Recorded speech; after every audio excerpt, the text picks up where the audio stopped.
6 वर्षों से लगातार भाटापारा का गौरव बना आधारशिला residential cum day boarding school 2 वर्षों से लगातार मुख्यमंत्रियों द्वारा एकेडमिक एक्सीलेंस अवार्ड से सम्मानित।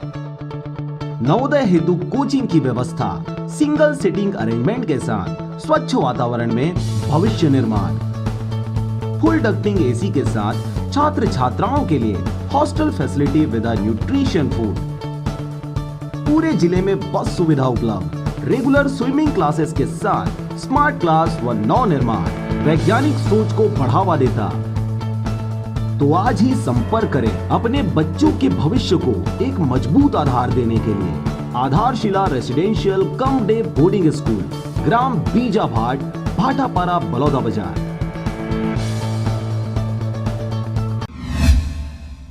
आपको बता दें यह पूरा मामला सुरेश कर्स और उसकी पत्नी के बीच का है, जहां पर उन दोनों के बीच आपसी झगड़ा होने के बाद सुरेश की पत्नी अपने मायके ग्राम कुआं आ गई थी। इस बीच सुरेश कर्स उन्हें लेने के लिए ग्राम कुआं आया था। दामाद सुरेश कर्स ससुर साला दोनों के बीच अनकही बातें हुई, जिससे झगड़ा और तेज बढ़ गया और यही वजह था कि सुरेश कर्स ने धारदार हथियार से ससुर और साले पर हमला कर दिया। इस बीच ससुर का मौके पर ही मौत हो गई, उनके साला को गंभीर चोटें आई, जिसे सिम्स रेफर कर दिया गया।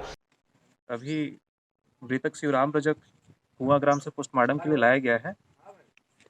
जांच के दौरान ये पाया गया कि उसके पीठ में चाकू के 2 वार के निशान हैं और अंदरूनी जांच में ये देखा गया कि चाकू अंदर जाने के बाद में जो शरीर के आंतरिक अंग है, लीवर और साथ ही साथ लंग्स में छेद करके अंदरूनी जो खून की नलियां हैं उसको चाकू के द्वारा काट दिया गया है, जिसके कारण उसकी मौत हुई। तखतपुर साइबर सेल और पुलिस टीम के द्वारा आरोपी को दिनांक 7/5/2020 को पकड़ा गया और जांच कर न्यायिक रिमांड पर भेज दिया गया। आरोपी सुरेश कर्स के द्वारा कल दिनांक को अपने ससुर को चाकू मारकर हत्या करने एवं उसके साले को चाकू मारने से आईपीसी की धारा 307, 302 अपराध पंजीबद्ध की गई थी, जिससे आरोपी की पता तलाश हेतु साइबर सेल और पुलिस स्टाफ को पता तलाश कर रही थी, जिससे कि पुलिस अधीक्षक महोदय के मार्गदर्शन एवं साइबर सेल तथा हमारे पुलिस स्टाफ की मदद से 24 घंटे के भीतर ही आरोपी को पकड़कर गिरफ्तार किया गया।